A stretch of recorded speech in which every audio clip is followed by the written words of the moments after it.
Assalamualaikum warahmatullahi wabarakatuh. Perkenalkan, nama saya Lili Pranata dengan NIDN 0201078801. Saat ini saya bekerja di Fakultas Ilmu Kesehatan Universitas Katolik Musikaritas, yaitu pada prodi Ilmu Keperawatan dan Profesinis. Saya bekerja kurang lebih 10 tahun mulai tahun 2011. Salah satu mata kuliah yang saya ampu salah satunya adalah keperawatan gerontik. Pada saat ini memang proses perkuliahan di Universitas Katolik Musikaritas selama pandemik, saya selama menggunakan proses perkuliahan menggunakan e-learning yang disediakan oleh universitas, yaitu melalui lumen.ukmc.ac.id. Dalam proses perkuliahan baik menggunakan aplikasi ini dilengkapi dengan beberapa aplikasi yang di dalamnya mahasiswa bisa presensi, kemudian bisa mulai penilaian-penilaian dan lain sebagainya.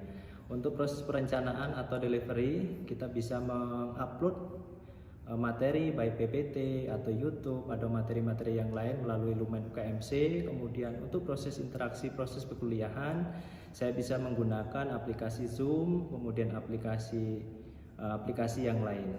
Kemudian untuk assignment, penugasan, saya bisa menggunakan aplikasi Lumen, di mana mahasiswa juga bisa mengunduh beberapa tugas dan melaporkan tugas. Kemudian saya juga bisa menilai di dalam aplikasi Lumen tersebut. Baik, selanjutnya saya akan menjelaskan mengenai rencana pembelajaran semester atau RPS keperawatan gerontik, di mana terdiri dari 4 SKS, terdiri dari 3 SKS teori, 1 SKS praktik, yang terdiri dari 16 kali pertemuan untuk teori, 16 kali pertemuan untuk praktik.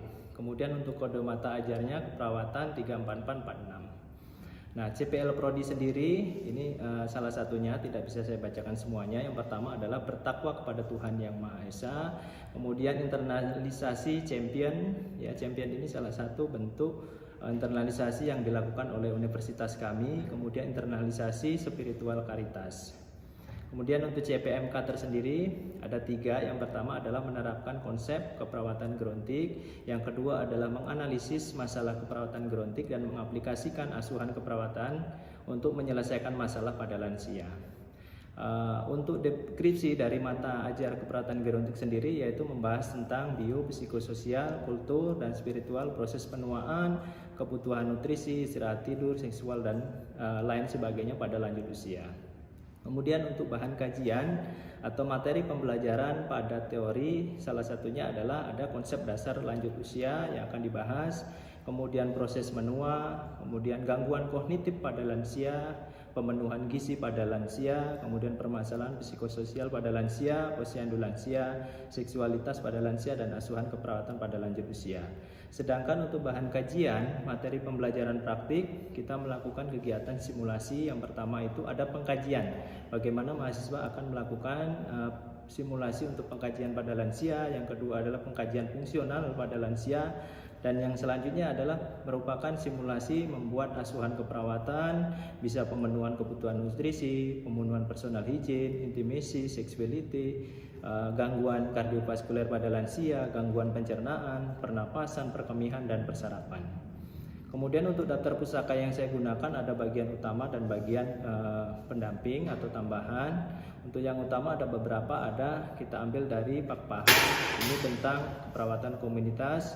Kemudian ada buku saya yang saya gunakan juga untuk referensi, itu keperawatan gerontik, pengelolaan dan pelaksanaan lansia gangguan insomnia. Kemudian untuk pendukung itu hasil riset saya yang saya gunakan, ada beberapa riset saya yang berkenaan dengan mata ajar keperawatan gerontik. Salah satunya adalah pendampingan lansia dalam meningkatkan fungsi kognitif. Kemudian ada beberapa lagi pendampingan upaya menurunkan inkontinensia urin pada lansia. Bentuk metode pembelajaran atau penugasan, media, dan sumber pembelajaran. Untuk teori itu interaksi yang dilakukan 1 kali pertemuan itu 1 kali 150 menit, terdiri dari collaborative learning. Yang kedua adalah kuliah interaktif, case study, dan small group discussion. Kemudian untuk evaluasi sendiri pada proses pembelajaran teori itu ada ujian tertulis, ada ujian tengah semester, dan ujian akhir dalam bentuk soal pilihan ganda yang kita gunakan menggunakan beberapa aplikasi yang bisa digunakan pada saat ujian. Bentuk metode atau pembelajaran, penugasan, media, dan sumber pembelajaran untuk praktik sendiri. Untuk interaksinya kita 100 menit. Itu bisa dilakukan dengan review, demonstrasi, kemudian simulasi, dan post interaksinya kurang lebih ada 70 menit. Jadi totalnya 170 menit pada saat kita satu kali pertemuan praktik. Untuk evaluasi pembelajaran praktik, ujian praktikum laboratorium genetik berupa simulasi seperti terapi komplementer yang kita ujikan untuk simulasi mahasiswa supaya mahasiswa dapat mensimulasikan kegiatan tersebut. Adapun bobot evaluasi yang kita gunakan adalah ujian akhir semester itu 30%, kemudian ujian tengah semester itu 20%, tugas 20%, ujian praktik 30%. Sedangkan untuk RTP kita lakukan untuk rencana tugas dari mahasiswa itu ada beberapa hal, salah satunya adalah mahasiswa membuat sebuah makalah. Jadi ketika membuat makalah akan dipresentasikan di dalam kelas. Nanti di dalam kelas ada sesi tanya jawab, diskusi, dan dari tim dosen akan memberikan masukan. Dan satu lagi untuk rubrik penilaian yang akan digunakan untuk menilai tugas yang dikerjakan oleh mahasiswa. Demikianlah penjelasan mengenai RPS keperawatan gerontik. Terima kasih. Wassalamualaikum warahmatullahi wabarakatuh. Selamat sore semuanya. Sore. Semua dalam keadaan sehat? Sehat.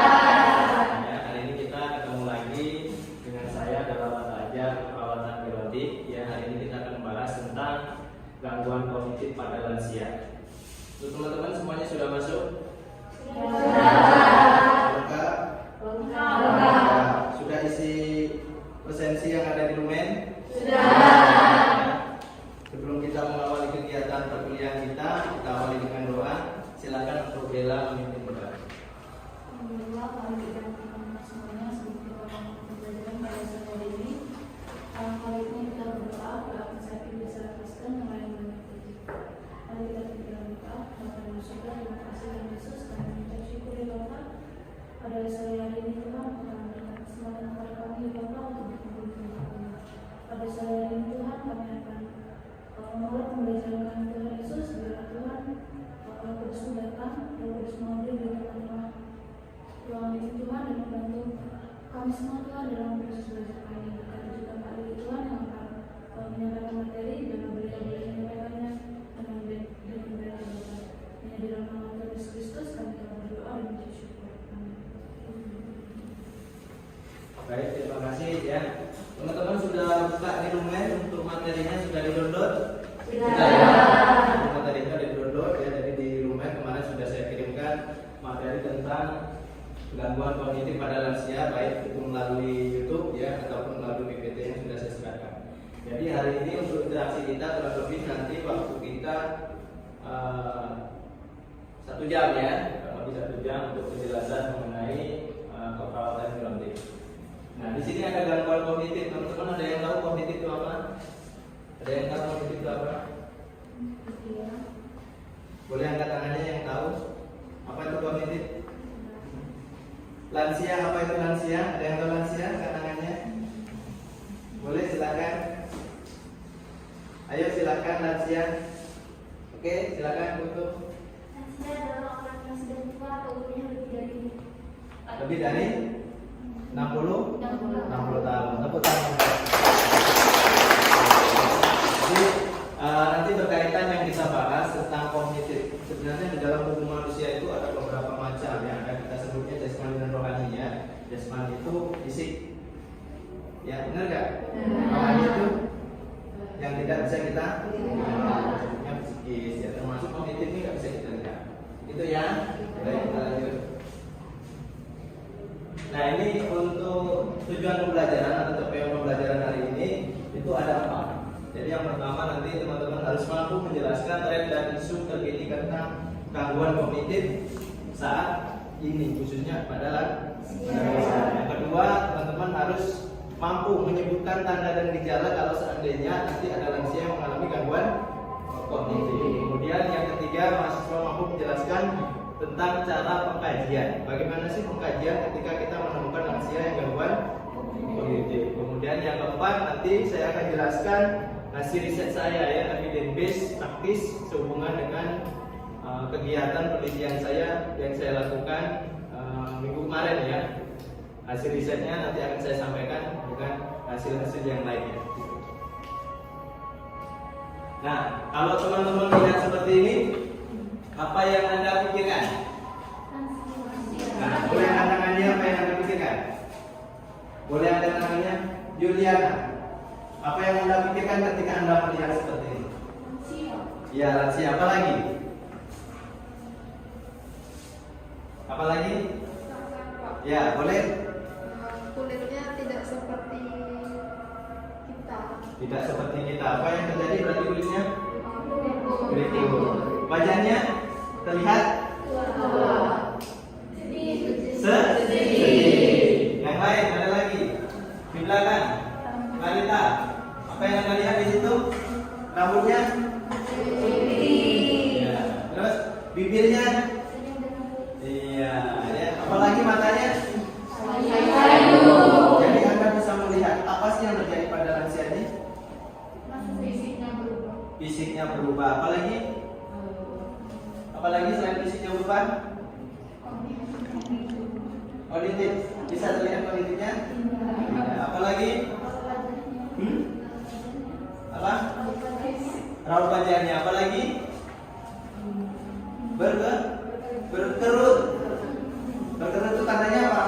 Nah, jadi kalau teman-teman di sini sudah mulai berkerut, berarti Anda sudah ya, jadi teman-teman di sini, jadi nilai-nilai apa yang kita bisa ambil dari gambar di sini?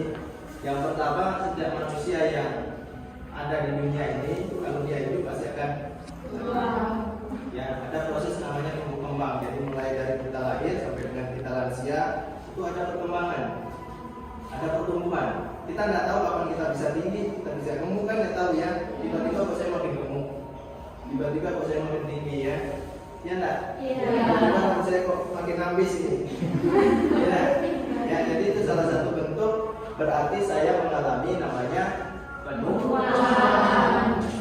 Ya, penuaan itu nanti tadi ada tiga, ada fisik, ada psikis dan ada kognitif. Ya, nanti kita akan bahas lebih lanjut.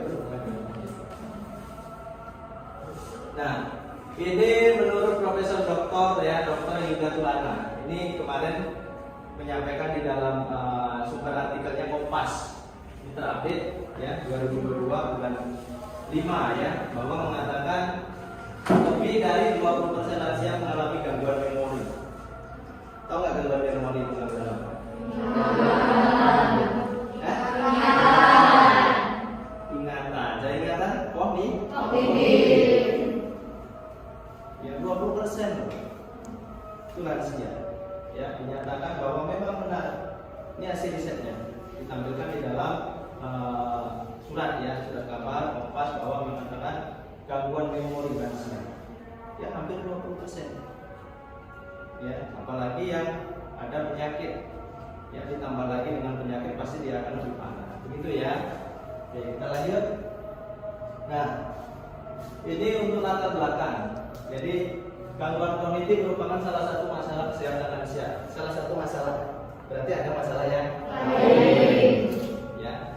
Yang kedua, penurunan fungsi intelektual merupakan masalah paling serius. Intelektual itu paling serius. Mengapa paling serius? Apa? Coba. Kalau intelektualnya rusak, semuanya ikut rusak. Semuanya ikut terganggu. Iya benar, tepuk tangan dulu Pak. Ya. Jadi kalau intelektual, ya, daya ingat, memori, kalau kita nggak ingat sesuatu, itu akan mempengaruhi semuanya. Yang paling gampang ketika teman-teman meletakkan kunci motor. Anda mau masuk kelas karena terburu-buru, kunci motor letakkan di mana? Yang kedua adalah kacamata. Sering ada kacamata taruh di atas. Ya, Anda jadinya bingung. Ya, itu yang paling sering terjadi. Ya, tapi itu bukan gangguan karena Anda tidak menempatkan pada tempatnya. Ya, kemudian Anda tidak mengingat kapan Anda meletakkan dan di mana Anda letakkan. Begitu ya, makanya letakkan sesuatu di tempat yang biasa Anda letakkan. Itu yang paling bagus ya. Kemudian ketika proses penuaan yang akan mengakibatkan lansia sulit untuk hidup mandiri. Ini jadi PR kita semua bahwa kalau sudah lansia mengalami penuaan, risiko untuk terjadinya ketidakmampuan diri. Kalau dia sudah tidak ingat, sudah susah mengingat, itu pasti susah melakukan kehidupan sehari-hari. Kemudian meningkatnya risiko terjadinya gangguan perilaku. Perilakunya bisa terganggu dan penurunan kualitas hidup. Maka di sini salah satu latar belakang yang melatar belakangi mengapa permasalahan pada kognisi lansia ini sangat penting dibahas. Gitu ya. Kita lanjut. Nah, ini fungsi kognitif. Untuk apa sih? Ya, untuk apa? Yang pertama adalah diperlukan agar dapat berkomunikasi efektif. Ya, kita bisa komunikasi karena kognitif kita jalan. Ya kan? Ya. Yang kedua, proses mengintegrasikan informasi sensori merespon dengan baik karena semuanya berhubungan dengan kognitif. Ya. Nah, ini saya lihatkan. Nah, tadi gambar tadi cuma lansianya. Ini setelah Anda melihat gambar ini, apa yang Anda pikirkan? Itu lansia. Ini Anda yang saat ini ya. Ya, kira-kira apa yang Anda potret dari gambar ini? Anda bisa jelaskan apa sih yang terjadi? Ya. Menurut saya itu lansianya itu seperti lupa sama orang yang sedang bicara dengan dia. Tepuk tangan dulu. Lansianya lupa ya. Oke, yang lain boleh kasih yang di belakang boleh. April, kira-kira apa? Oh, dari saya kayaknya orang tua itu lagi marah nggak sih Pak? Lagi mana ya? Lagi? Maaf. Boleh, tepuk tangan ya April. Di ujung sini ada lagi Ola. Kira-kira? Menurut saya mungkin lansianya lagi bingung. Bingung. Tepuk tangan buat Ola.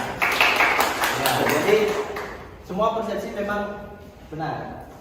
Ya, jadi nanti ada beberapa tanda gejala khas ketika kita mengalami gangguan memori, termasuk bingung, nanti akhirnya depresi.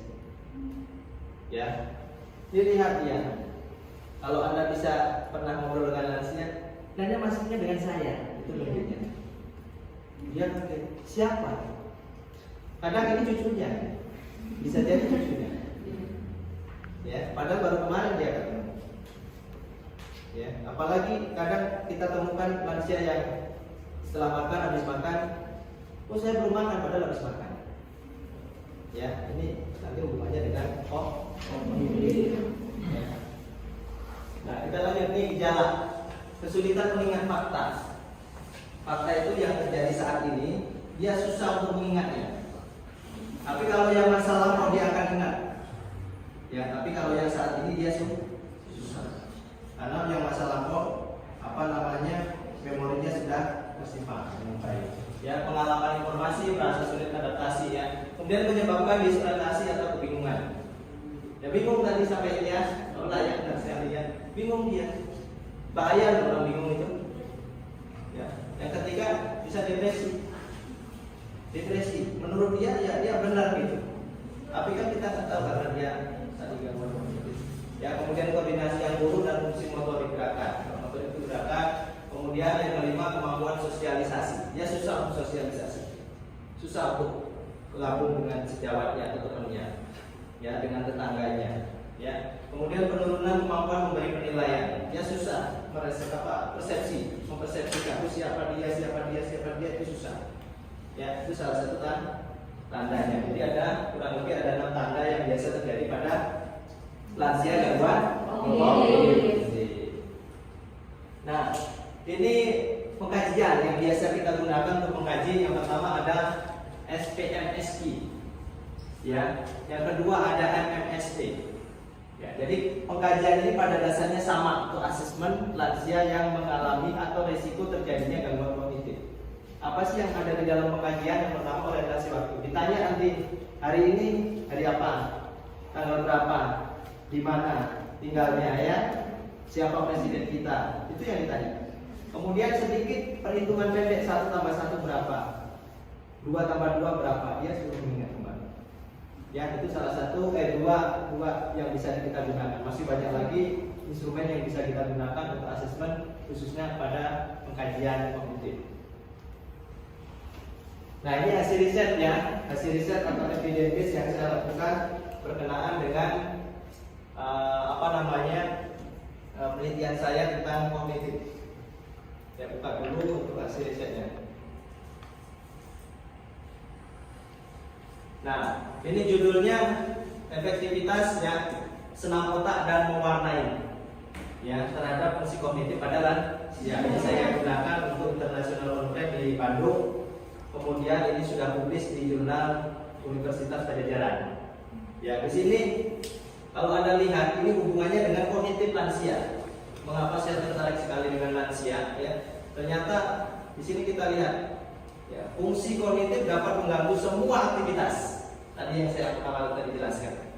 Ya, semua aktivitas. Kemudian kita bisa memberikan intervensi. Kita bahasanya namanya complementary alternative medicine atau terapi komplementer yang kita bisa gunakan untuk memberikan atau mengurangi gangguan kognitif pada lansia. Nah, kalau dilihat dari sini kan ada dua intervensi yang saya lakukan, yaitu senam otak dan mewarnai. Setelah saya lakukan intervensi, ternyata hasilnya senam otak lebih bagus. Ya, ada perbedaan. Kalau teman-teman melihat di sini ada perbedaan. Ya, nah ini yang bahasa Indonesia ada perbedaan. Sebelum dan sudah diberikan intervensi untuk yang senam otak. Bagaimana dengan mewarnai? Mewarnai tidak ada perbedaan. Nah, pertanyaan kembali, bagaimana sih bisa senam otak mempengaruhi? Bagaimana senam otak bisa mempengaruhi? Ada yang sudah pernah dengar senam otak itu seperti apa? Belum. Jadi senam otak itu banyak sekali ya. Jadi senam otak ini kita modifikasi menjadi sebuah gerakan senam. Sebenarnya senam otak itu tidak perlu senam, tidak perlu cuma gerakan-gerakan. Jadi kita modifikasi menjadi senam, kemudian kita lakukan intervensi kurang lebih 1 minggu ini ya. Ini dengan 15 responden ya. Kemudian satunya kita berikan untuk mewarnai. Nanti teman-teman bisa searching, ini saya kasih linknya ya. Kemudian senam otaknya juga saya kasih di dalam link YouTube. Jadi teman-teman bisa searching bagaimana sih senam otak itu. Begitu ya. Begitu ya.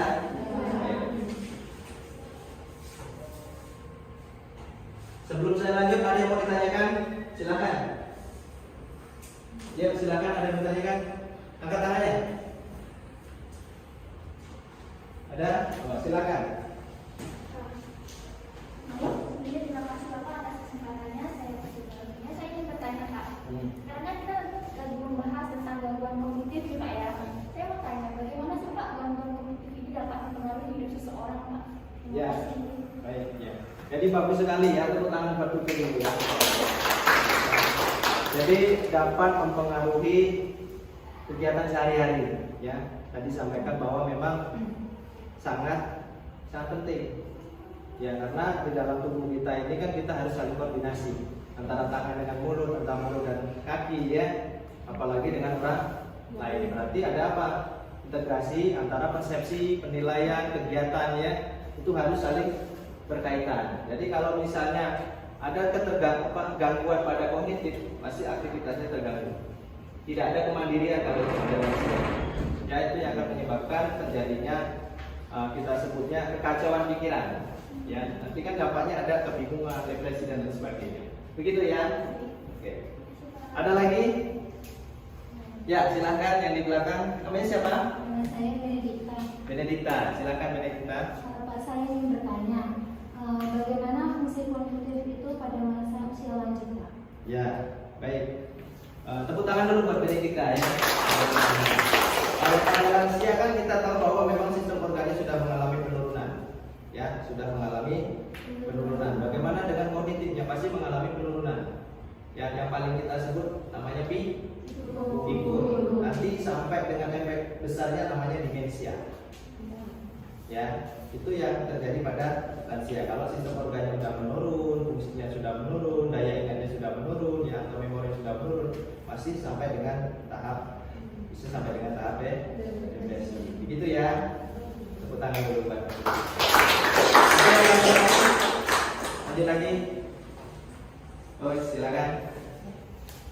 Baik Pak, terima kasih. Ya. Saya Gabriela Rachel ingin bertanya. Tadi kan ada Bapak menjelaskan mengenai kognitif dan juga juga fisik ya Pak ya. Kalau kognitif itu kan sesuatu yang tidak bisa kita lihat. Kalau fisik itu yang bisa kita lihat. Saya masih bingung mengenai apa sih Pak yang dimaksud dengan penurunan fungsi kognitif pada lansia itu Pak. Terima kasih Pak. Baik, terima kasih. Tepuk tangan dulu ya. Jadi yang pertama kalau penurunan pasti persepsinya, ya persepsi dia, kognitifnya. Tadi kan daya itu yang paling pertama. Jadi dia tidak bisa mengingat sesuatu yang sifatnya daya ingat bentar. Misalnya sekarang saya ketemu dengan Gaby, 5 menit lagi dia bisa lupa saya kalau dia mengalami gangguan kognitif. Tapi dia ingat yang lalu, yang udah mungkin 5 tahun, 10 tahun yang lalu dia tetap ingat. Tapi yang baru itu gak ingat. Itu yang paling khas. Itu ya Gaby ya. Tepuk tangan buat Gaby ya. Lanjut siapa lagi? Oh silakan.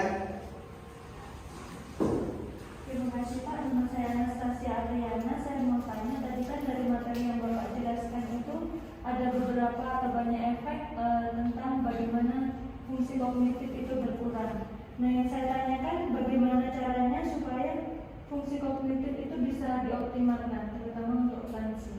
Baik, ya, terima kasih. Tepuk tangan dulu ya.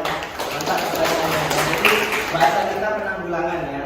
Yang pertama adalah olahraga rutin. Ya, olahraga rutin itu seperti apa? Olahraga ringan, mungkin jalan kaki.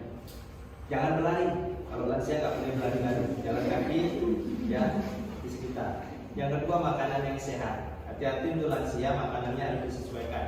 Gak boleh kita kasih yang keras-keras karena intinya mungkin udah kalau dia sayur kita harus sesuaikan. Kalau memang ada blender di blender. Kalau ada minuman gak boleh terlalu asam. Gak boleh kita kasih yang bermerek, yang bersoda. Ya, gunakan air putih murah meriah. Gitu ya. Kemudian dia harus bersosialisasi. Jadi diajak keluar rumah untuk ngobrol dengan tetangga. Jangan disuruh diam aja di rumah atau lagi di kamar. Gak usah kemana-mana, gitu kan. Biasanya kan seperti itu ya. Kita sering bilang sama lansia, nanti ada apa ini, malah takut ya. Yang keempat apa? Kira-kira?